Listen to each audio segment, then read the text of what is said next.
to e whawhetai ho maulau maari e, aho pe mo no whakakoloa. Whakakoloa mau pe aho ki ha Karistiane, ue Siriana ko toa pe heka te mau tolu, koe whainga maari e ke mau wako mi ho wholofola.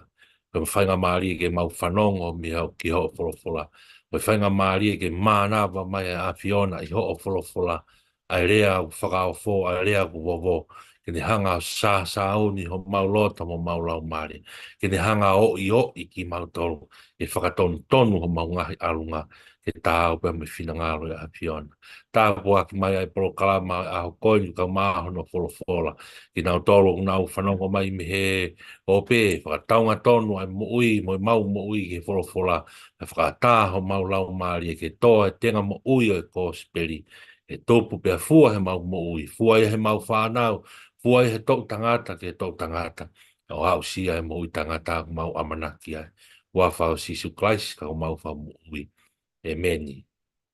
Tape ki he a fia e o toa o tau loto loto ngā, pe ko kōri pe ki u whanga pe ngā he whakatapu ko toa pe, tō tō whaki atu, pe me tau polo kalama ko tohi tapu, he YouTube channel e tau pe mo koi sisu, kai a tā pe mo e whenga maari e koni ko tui mo mea i pe, pe au lawe ki tuu fuoloa mai e tau ngā hi a ko tohi tapu, ko ngā koe whehe ki taki whai mai he maki whaamiri pa me i Australia ma wau mai ki Tongani api ko si ato tai nā fualu na koe hanga hono tōku ngā kage koe whakakato ne tau ki mea ngāwe ke lawa ke whakahoko atu e tau ngahi haka toi tapu, tau ngahi haka o malanga, ako tui koe māwene ki mea ngāwe, hopefully e te tau lawa rewa ke tau mui mui atu rewa ke tau whakamāma ngahi re son sāpate, a ngahi kaweinga, kai ke whamu e tau ngahi polo kalam hange koe tau tokanga ke Youth and Young Couples Ministry, pa mo e tokanga ke tau tupu, kau mai kau,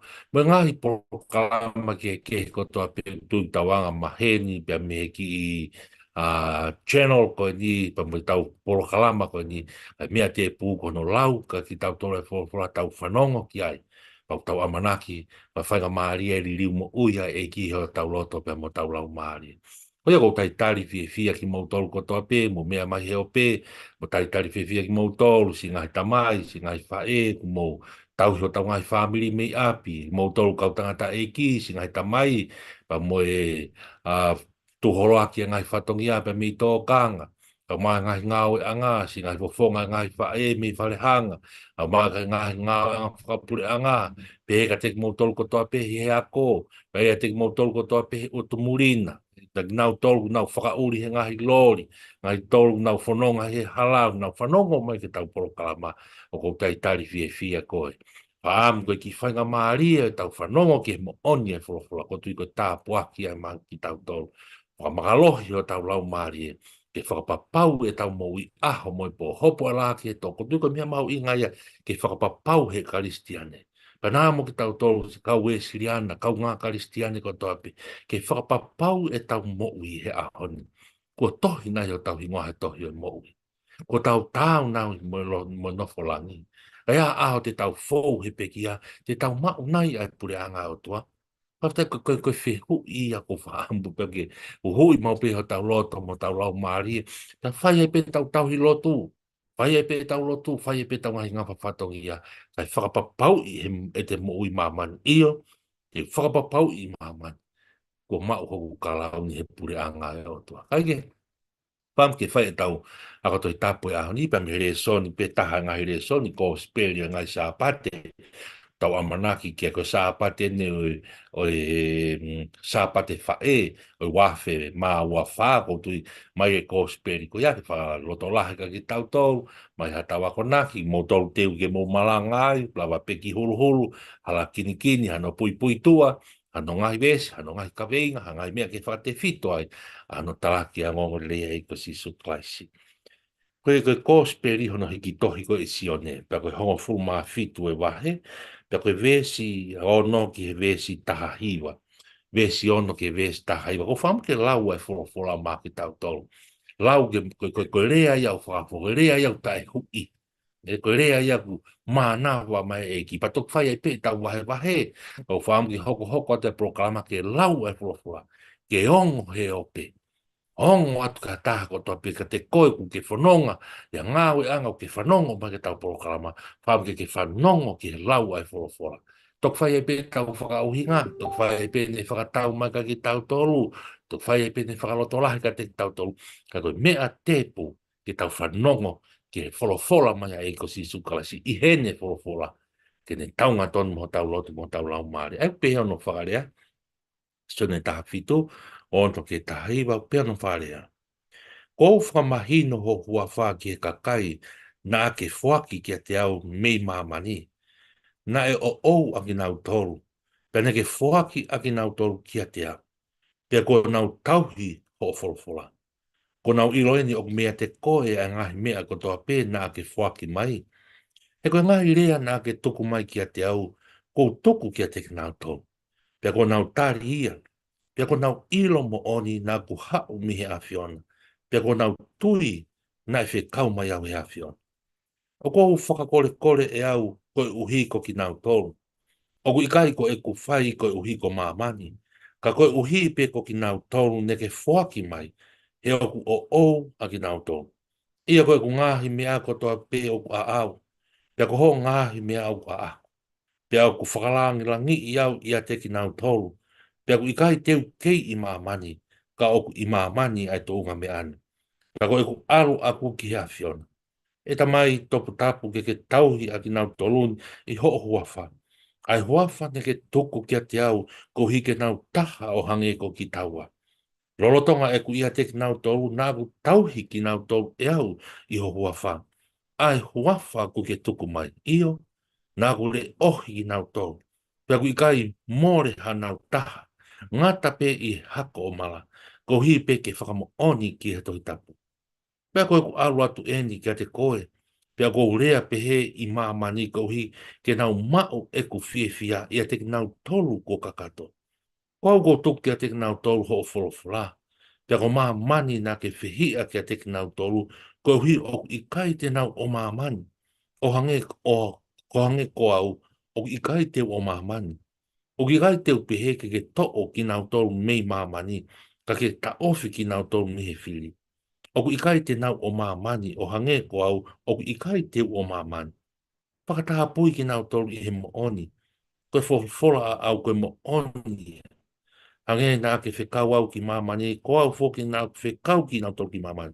Pea ko hiko ki nau tolu, ko ia, o ko whakataha pui au e au. Ko hike hoko a ki nau tolu whoki, koe koto whakataha pui mooni. Amen. Wholofola tonu pia tau eiki, whawhita ki he ki hene wholofola. Ko tu tau whanongo ko toa peke tala noa, a honi tau wha pai mau pe tau ngahi ako toi tapu, tau wha mau pe ke tau whaka uhinga, ai ki makehe, ai ko speri kuna hiki tohi e sione. Ko tui ko whai pia hono whaamalanga i aki pau tau whanongoa, ko speri a sione, ko speri whakalau maari, ko speri a sione, ko te whakamatala, pe ko mea kui ko he te ako whakateolosia, ko Christology, pe ko whakamatala o kalaisi e ko speri na hiki tohi o sione, ko sisu, ko misa ia ko alo o tua mo. O tu ka ke fu manako ke ala anga pe fu fia sione ke whakamatala e whanau tama tangata. Mengahi wafa pe o sisu ngau ak whakai maman. Kia sione ko sisu ko misa ia ko alo o tua mo. Pa ke he pepa mengahi ko speli sio whakataha ma tiu ma ake pe moloke. Na whenga ke whamatala si su i hono se wāni ti a maa whamatala si su e ne hoko mai ke kauanga hala, hoko mai ki he sia si i a roke. Whamatala hoko mai a si su ke kakai siu i a maa tiu. Kako si su kai i e ko speri a sio ne. Oku oe o pure anga ia o to. Koe mi sa ia. Mea ko toa pe hao mi o runga. Ne? Koe whakamatala o runga une whakatātā ki tau tole pure anga he wani. Ako tau whiu, ko whi mi o runga mi whi, ko whi ai pure anga he wani. Ai mi nofo ai whakaukau ia ka whakatu atu. Ke mea whakalau maari e, spiritual things. Ne? Koe ngai mea ia hao mi o runga, ngai mea tai hā mai. O kai ke tau hā, o kai ke lawa ho tau fofonga, o tau tala noa pe ni hau i o mi o runga. Koe ngā koe ni tai hā mai. Ka koe ke lawa ia ke mawhakaha, ka ku lawa ia tala noa, e ki tau tau ha karistian, ku lawa ia he tau tui. Angeu tala noa ki ai, koe hae tui e whihu i mo tari a Wesley ana, koe tui koe mea ku tau whawhaka mo oni ai mea ku tai ha, tau whaka mo oni ai mea ku amaneki na, tala noa keu whaka mo oni a he peru wa tahataha, tala noa o e tui ni hanga whakaha me e mea ta haka i tau to. Koe pure anga e o tua, ai ngā mea tau kawe kia sione, o ku hak mi orunga, o ku tau lawa mamata kia, not in our eyes. I kai i ho tau ngai whonga whakamate pe tau wala kia, ho tau sino whakamate rie, motola, ka ko tau sino, pe koe whonga ho tau lau maari, a e tau tui, ko iau tau lawa ke whetai aki ai, pe mo pure anga, mo i mea au haku mi o. Pure anga o e otua. Ko ngai mea whakalau maari immortal. Ko mortal life, and ko whanga mo uia e ka kano, pa mo i mahamani, ko e whakawhenga sisu, ke whakamahino, pe whakatalatala, e ko speri no hitohi e sione, ko ngai mea ko toa pe o runga, mea whakalau maari, ko mea e haki fuu ki ai e tau tokanga, ko mea e ke whetuku tuku ki ai, e tau mea ko toa pe me he mahamani ko ni, me he moral life, ke immortal, ke pure anga. Ai ko speri no hiki tohi e sione. Lahi, ngai whaunga ke ka whakatua tanga ki tau tau, mahina ki tau tau kau malanga, ko tau malanga pe ko spiriasione, mana tu e whetupu tuku e mea ko toa pe, ke whakamatala aki, ai puri anga o hau mi orunga, ai puri anga o tua, ai taha e tamai pia mo e ko sisu kalaisi, ai hifo mai ai lau maari ke whakamo oni pe ka ki tau tau, ke whakamanaki ka te tau tau, ai eiki ko sisu kalaisi. Ke kini kini pe ko tu tau whaafononga mai pe tau ngai haka toi taku ki mua, ke mahino, koe mātiu, maake, luke, nau tala no he dwellings, ai e ko si suklaisi iho tau māmani. Whio koe se wāniti, maake, hoko ke siasi, hao ke hanga hala, ia luke, hu mai ke loto whare e siu, ke dwelling a si su i māmani. Ka ko sione, ko si su ko misaia. Whetukutuku, whemau ke whetukutuku ki tau toria mi māmani. Ke tau i dwelling place, ke tau tāpane kare whakata, ka mo e ko si suklaisi, e a whiwa e tamai he pure anga o tua, e mea o hao mea, e he pure anga ko in spiritual, immoral life. Ka ke pakapaleo te tau whatonga, o mai rewa ngai whakaukau kuia, te ke lau kwa ki rewa ia ko spere no hiki toi sione, o ku huu pe talano, ai ko mea kwa talanoa ke kau malanga ni, ko ngai ko spere whakalau maari, mo oni au pitoia. Au mantui whakalau maari e ko toa pe ngai ko spere e wha, ka ku mahulu atu, ia sione, whia mau ki whetuku tuku tau me maman. Ko ki tau tolu, o i kai o mamani ki tau, hangen na tau whanongoa e whorofora. Ka ku o tua ki tau, o ku ae pure anga e o tua ki tau. Na hako mai si suklaisi ke whakatā pui ki tau tolu, mai pure anga e o tua. Koe mamani a ko ni ia, koe nunu mo vete, koe anga hala, koe nofo teu pe ki tau tolu e ma. O kai ko tau api a tau tolu, whakatau ke kōspere no ki tau sio. Ko langi a tau api. Whetukutuku ki ai. Mea ko toa pei mama ke taunga tonu ke pure anga o tua. Ai au hufa ke e whanonga e hata ngata. Ko haa karistiane ko toa pei. Kai koe wholofola e ahuni mahainu kai tau tau. Tau iro tato he wahe tā fitu eni. Koe lotu ni nai whai e sisu. Mahina kai tato mana tui whuka conspiracy ko ni alu peke wahe tā walu, tā hiwa, ua noa. Ko ka alua sisu, hua sisu ia ki roto Jerusalem. Hu ia ke pekia pe toi tu, pe koe pai ha ere hake, hiri a aho whanoa pe me toi tu. Ai koe whanonga i pia sisu ia alu ke pureanga o tua. Fokia. Koe mea kone ne whai he lotu, lotu maari e kone aina tau whanonga ke, kone lotu hu fia e kau ako. Kone lotu hu fia e kau ngā Kalistiane e nau tori Palestine na nau whanonga e aho ko ia, ke nau wōwonga taha. Whakatā pui ki nau tō, ke nau mo ui ko o kai o mani ki nau tō. Nei whakatā pui e sisu e a te ia, e he tamai, pe rene ne ha o whakatā pui ki tau tō, ko ngā koe ka kai ki tau tō, ko tau whakatā pui. Pa ko tu ko lotu mau inga ia, o a han pako whatonga i pe koe tala noa ki lotu a, o pe koe ki he ko ngā koni ki mui he ves tā tamai topu tāpu ke tauhia ki nau tolu i o hua whā. E hua whā ne ke tuku kia te kia te au ko hike nau taha o hange ko ki taua.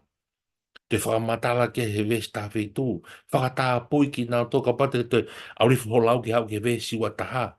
O vai tā whitu te whakamatala pesion, koe ku kore ke nau taha pia ki nā toko toa pe, o hange o ia te awa, te awa a Fiona, a tamai e tā taha.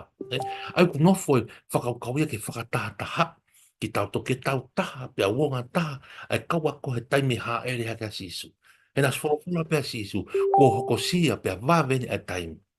Wāwene a taimi ke tā i e tau hika mo vete ai whakasipi. Tako koe whakaukau leo ke tau taha, e whanonga mama, he pai ki te aia si suia ke nau whalala ki ai. Koe te aia si suia ke nau mana, e te aia si suia ke nau unga ai, kai te aia si suia ke nau tūpeta whaki, ka nau mamata pe, o si suia pe, ne whai e mea kotoa pe, whawhita i ke eki. Te hanga ne pa si suia whakaloto la hia ki nau tolu he tai nimi, ke nau taha, ko ngā ke nau wonga ta he haere si suia, pe nau wonga taha ko ia. Tā noa ki ai ai e sāme. Te nau lava ke tolo maka ke toha toa. Te nau lava ke auhi ai hala whanonga. Te nau lava ke whipaki pia moi te wolo. Te nau lava o matatari ai ngā hau vela ai whiri. Pia moi māmani nungo vete. I he nau wonga taha. Koe ka kai ko whakatā pui mai. Koe ka kai ko whakatā pui mai sisu. Koe ka kai ko whakaloto lahi i mai eki. Ke nau whakaai ki nau tō, ke nau lawa auhi ai fu ala whanonga o i māmani koe. Koe lotu ia e ahon, eh?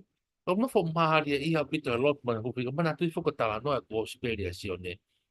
E taimi u tawhanga apply, taimi leo te tau malangai, te tawhanga lewa o mai ka ki tau tō.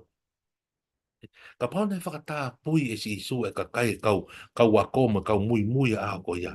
Pia tā koe ka kai kotoa pe ko nau mui mui he ka si isu kai. O hange ko koe moao. Ko tau tau koe kau wako tau tau asisu. O tau tui ke ne peki, o tau tui ke ne toi tu, o tau mui mui. O hinga e Christians, Christiane, Christ, follower of Christ. Koe ka kai ki tau tau mui mui, e ko sisu Christ, koe kau wako ki tau tau. O ka paurewa te whakatā puina e lotu o huu fia e sisu, a si ka kai ko te ako, tāna e a o mai e lotu a sisu, kia te koe pe mau e ahon.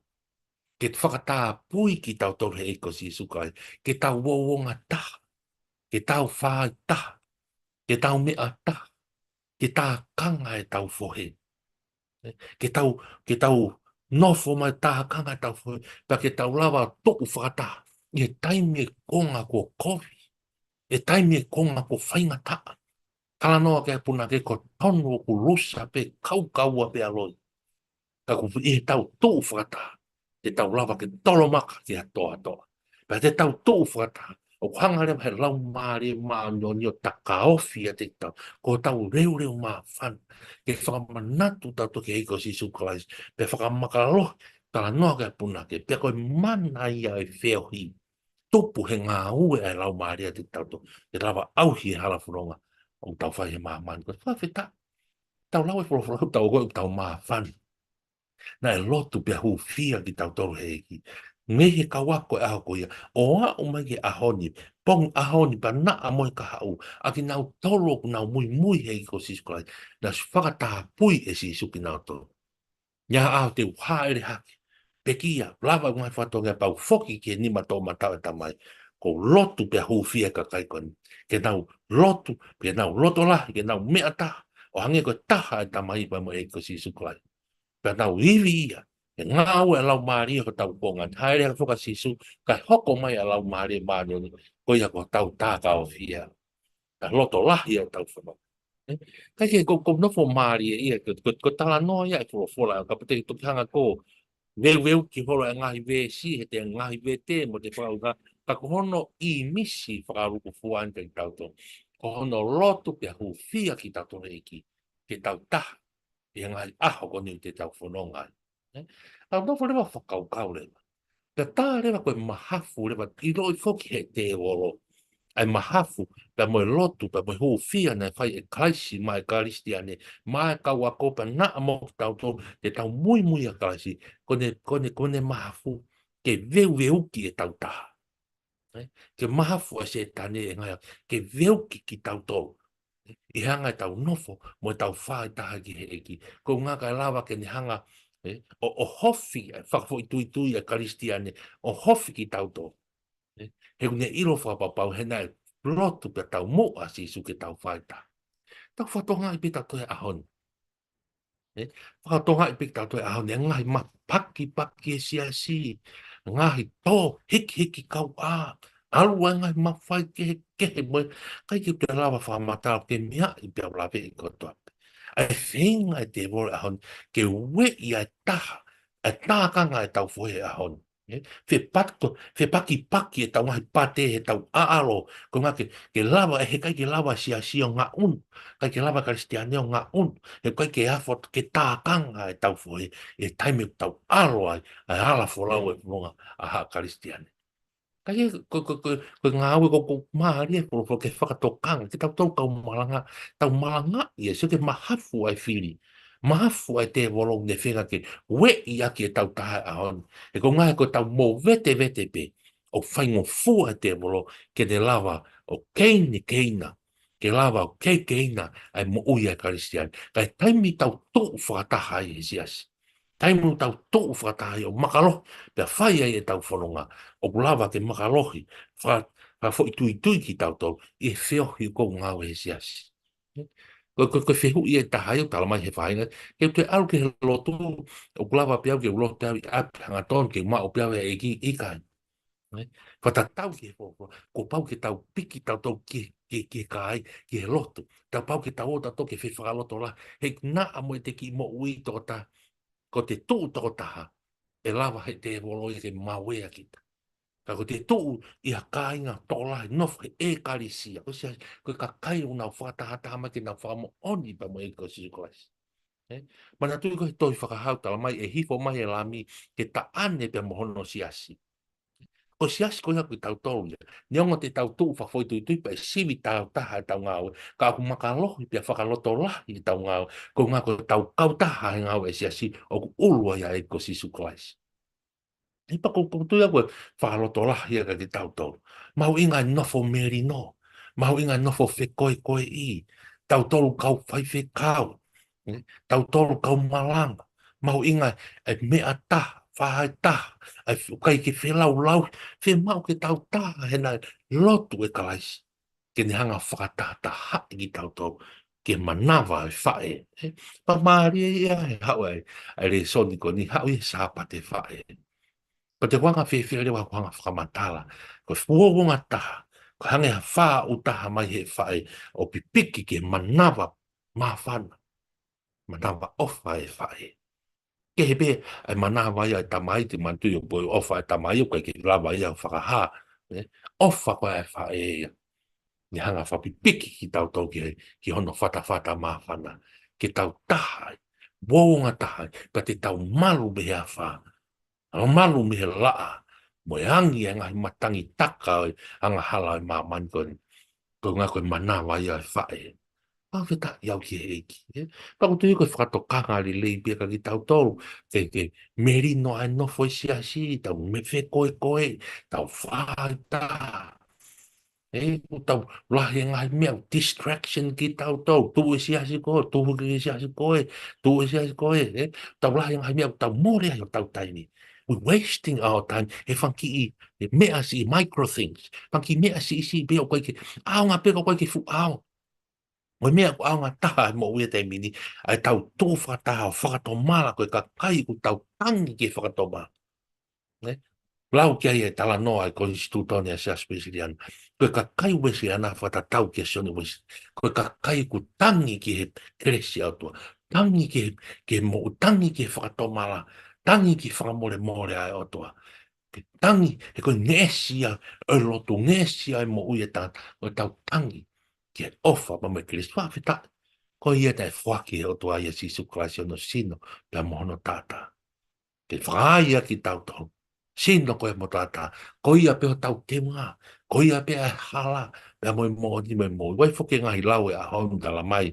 He ngai tui karistiani. Ngai tui tai whaka karistiani. Tala mai. Kai sai pe. Whai pe koe mo lotu. Whai pe mau tau wen. Tain ke tau tu e ahonu whakamo oni. O iai pe mo ni taha pe. Pa te whakapapau pe ki ta ai mo oni o te tui ki ai. Koe mo oni na ien.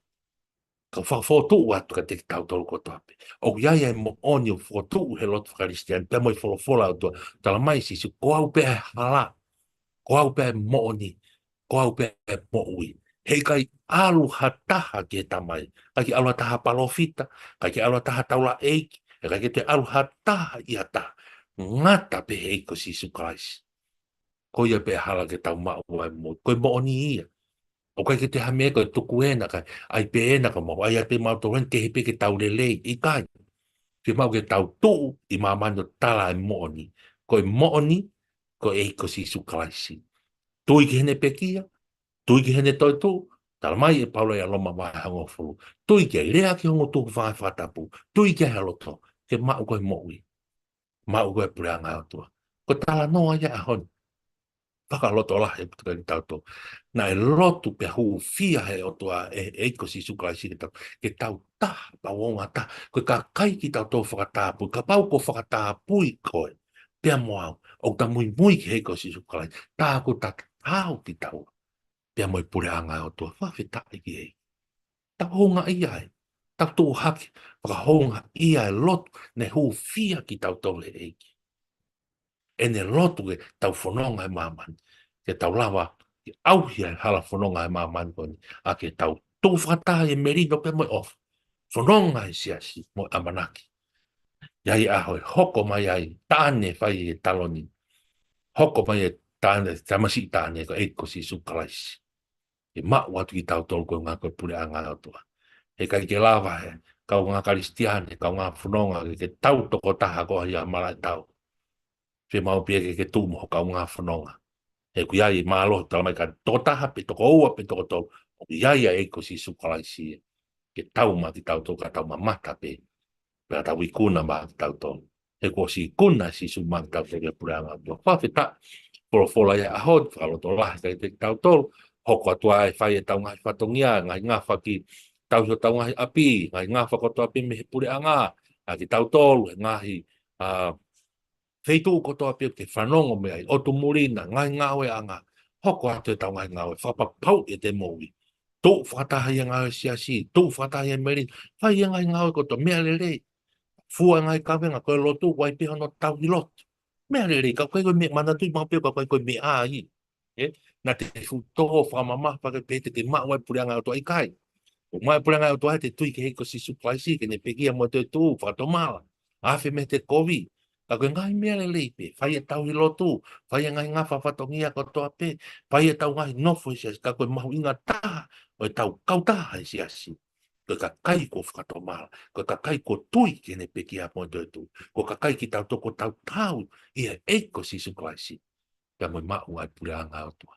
E tāpu aku mai ki mo tolu ko toa pe, si fofonga ngai tamai, si ngai whae ko toa pe, ane te watu kone a sāpa te whae, te tau koen, tāpu e kina si ngai fofonga ngai whae ko toa. Mo tolu ko toa kau ngā karistian, kau ngā malanga.